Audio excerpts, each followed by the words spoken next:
Well, it's a little too rough to go diving. Well, I think it's more than a little too rough. If we had a boat, it'd be fine. But getting in and out is gonna be kind of hard. The swells are pretty big, kind of inconsistent. Looks like a big one coming in right in the back. Let's see how big this guy is, see if I get wet. Yeah, it would not be fun coming in on that with that suck out. Oh, it wasn't big at all.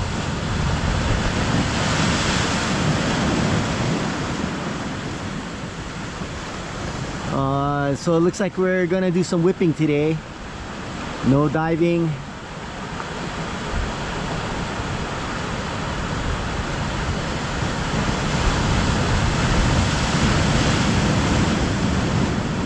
Let's see if this is a nice big one. Yeah, that would not be fun coming in on that. Well, I think I'm gonna get my pole, head up to the cliffs, see how it goes. See you on the grounds.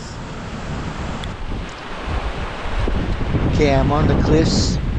I mounted my GoPro on my head and you can hear how windy it is. This is not my first cast. This is probably about my fourth or fifth cast, because the first few, it's like when I threw it out, it just got blown all the way to the right. So I had to figure a way how to throw it. So I'm basically throwing sidearm and overhead to keep the line a little lower. But it was really rough. This is right before the big storm that hit Kona. It was really sunny, but it was really windy. Hook up! I'm on!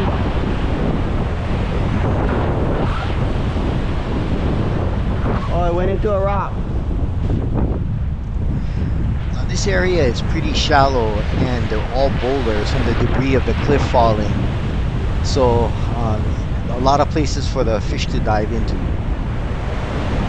So when it goes into the rock, I basically loosen the drag and pull out some line so the fish doesn't feel any tension.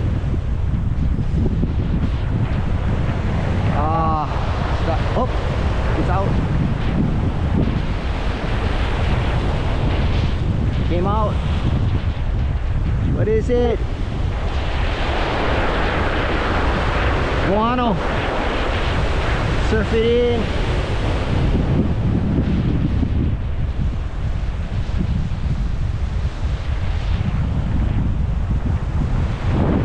Small Moano.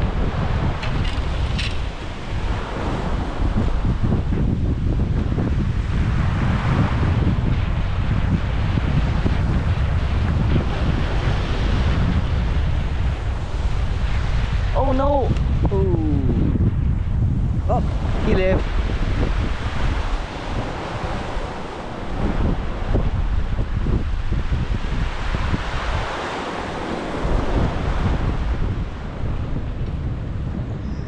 So I decided to take the GoPro off my head because I didn't want my bald head to have this mark from the sun. And anyway, it was not the most comfortable. So there you can see a good look of throwing sidearm. So I wanted to keep the line as close to the water, and since we're up on a cliff, I didn't want the wind to pick up the line and just blow it out to the right. So I'm doing a slow retrieve here. The wind is really pushing on the line. There's like a real giant bow in the line. So I didn't even bother moving my pole to give it some action, because there was enough action just by the wind.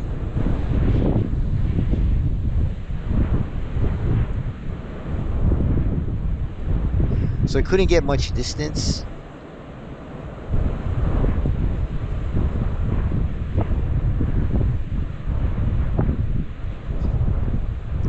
Just bringing it in here. And then right at the edge, something small bit it. And when that happens, you know what that is. Hinalea. So that's one of the many Hinalea that I caught on this day. I'm not gonna show you all the vid of all of them. Let's move on. So probably half a dozen or more Hinalea later. It's getting toward the end of the session. Pretty much gonna call it a day. I'm getting a lot of bites in this one area where there's a little outcropping. So I get a bite, set it, and I'm on. And this guy is definitely not a Hinalea. So I'm thinking, at first I thought Humu Humu. I didn't catch any Humu Humu all day, but it definitely wasn't. So it fought for a little while, then I used the waves to surf it in. And I can see the color, so I'm bringing my pole down to bring it up. And it is a nice Moano. Not the biggest, but definitely keeper. You can take a look at it. I'm gonna keep this for dinner. So it's able to pick up a nice Moano. Pretty lucky on such a windy day. So that was pretty awesome. That's how big it is. So that was pretty much our session on a rough and windy day as the waves pound into the shore. Or at least we were able to get one fish for dinner. And we beat the storm out on this one. Thanks for watching, and aloha.